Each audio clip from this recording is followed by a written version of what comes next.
Hello everyone. Today, a rather crazy idea popped into my head, making an antenna out of a grinder head.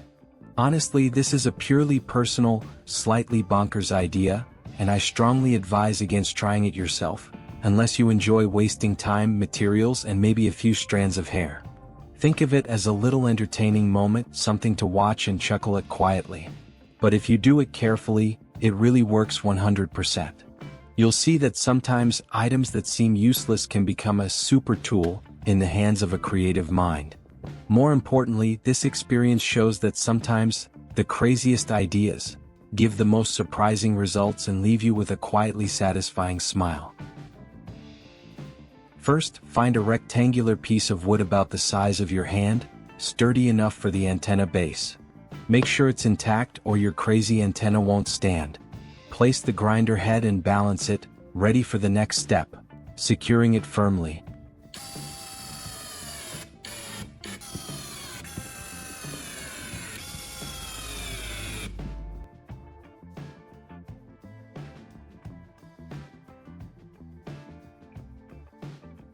Once the grinder head is fixed to the wood, attach an old CD to the spinning shaft.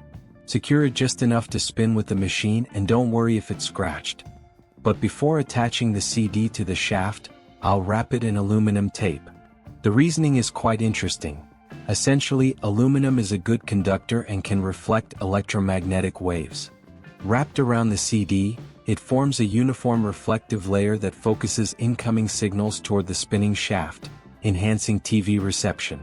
If we explain it in a more serious, almost academic way, it's essentially a miniature version of a parabolic reflector. Think of a satellite dish but on a DIY scale. It may seem a bit crazy at first glance, but from a physics standpoint it really works.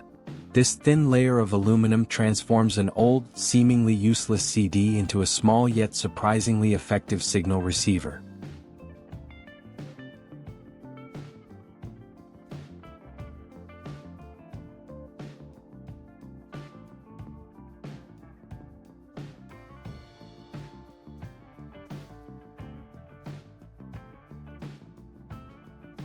To make it easier to attach the CD to the spinning shaft, I'll punch a small hole at the center of the disc, where it's covered by aluminum tape. This allows the shaft to pass through snugly, ensuring the CD spins smoothly without wobbling, which helps optimize signal reception.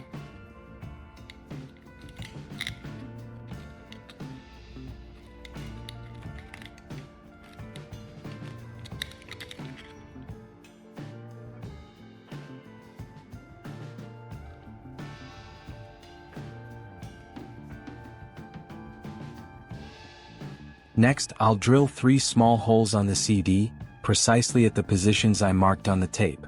The purpose is to create mounting points for additional signal receiving accessories, improving signal capture and optimizing the antenna's performance.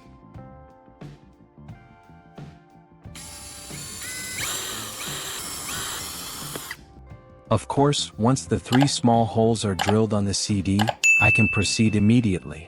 At this stage, I'll use 3 bolts and nuts to attach the 3 signal receiving accessories to the drilled holes. This ensures the accessories are securely mounted and optimally positioned for signal reception, essentially mimicking a professional antenna system on a DIY scale.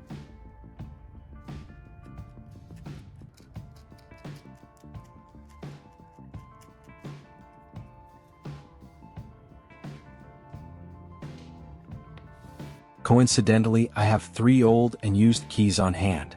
I'll attach 2 of them to the 3 bolted positions on the CD, then adjust their orientation for optimal alignment. These keys act as auxiliary receivers, unexpectedly boosting signal capture in an efficient way.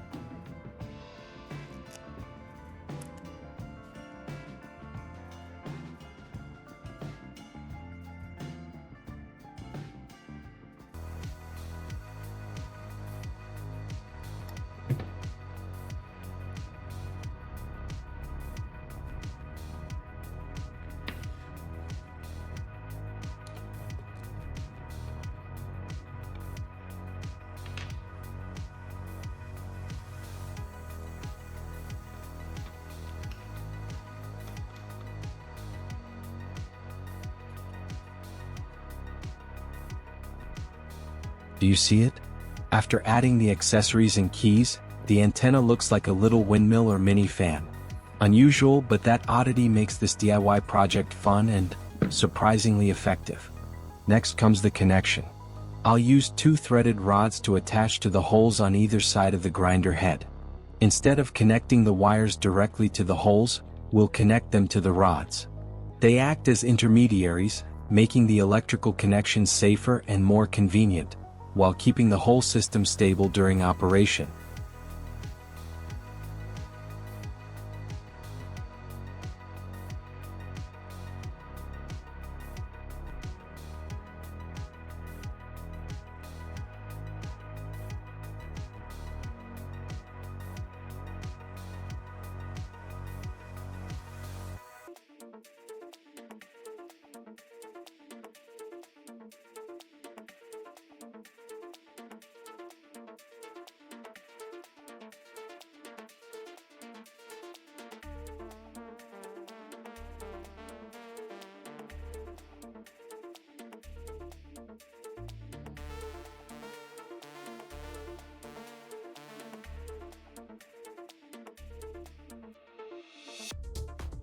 We can't just make a crude connection like that.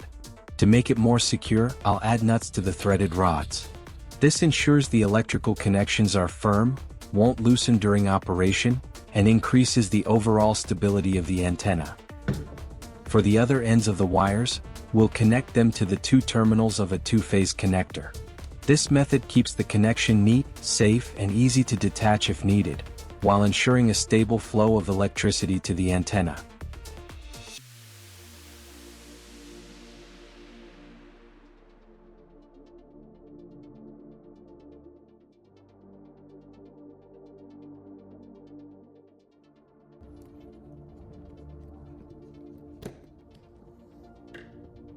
I'll secure the 2-phase connector to the wooden base so it doesn't hang loosely or get in the way, while also protecting the electrical connections.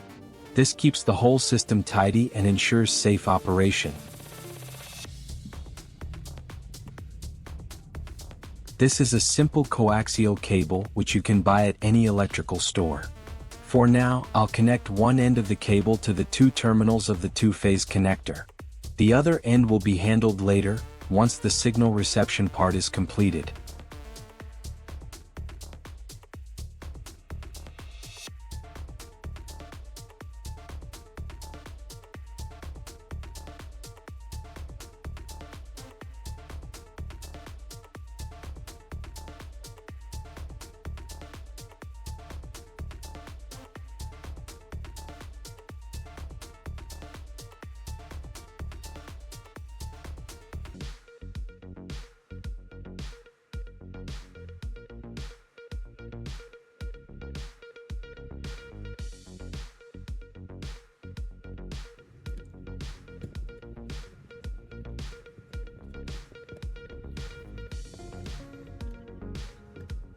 The other end of the coaxial cable will be fitted with a straight F connector and a 90-degree F connector.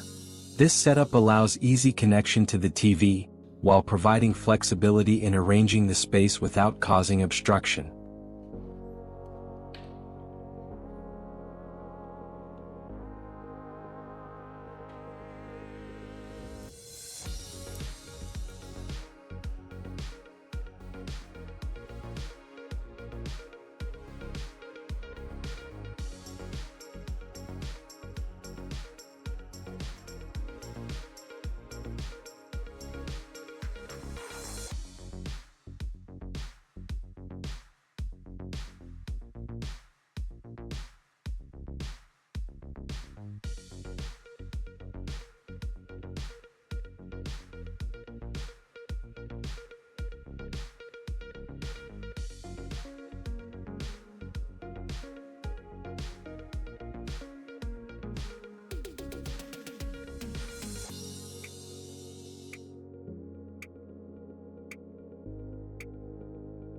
And that's it.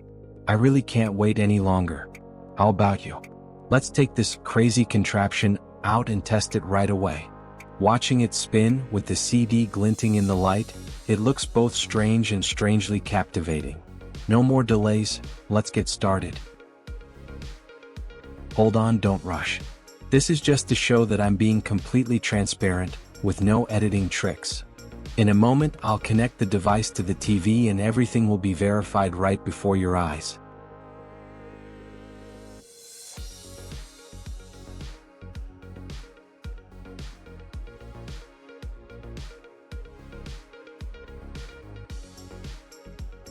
In just 3 seconds the screen lit up.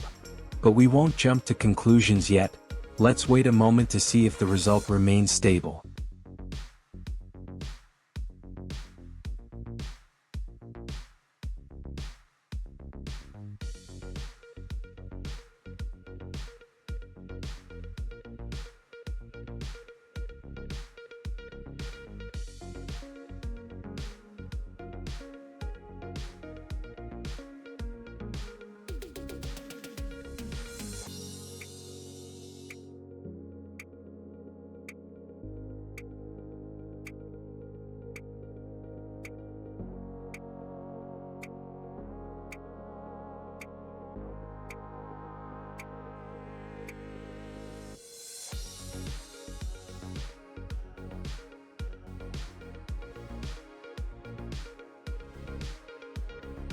As you can see, we've been waiting and there are no signs of any issues.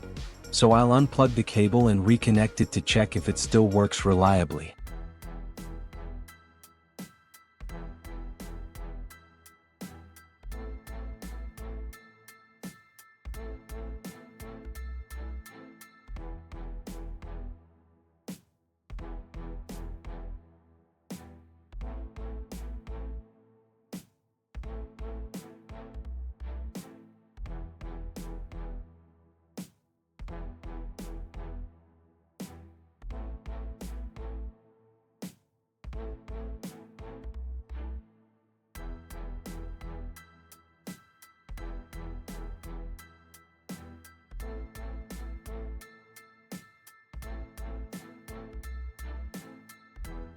At this point, we can conclude that it's a success. The screen displays clearly, the signal is stable, and all connections work perfectly.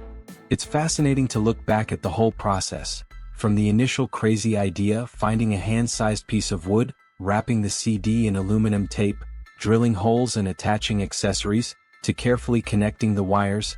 Every step contributed to this unexpected result. It's clear proof that sometimes ideas that seem impossible can become real if you take it step by step with care. From an old grinder head, a few random parts, and a bit of creativity, we've built an effective DIY antenna. This isn't just a small scientific experiment, it's a fun DIY experience where you learn, entertain yourself, and explore the wonders of practical physics. Experiment, explore, and most importantly, always stay safe when working with electricity.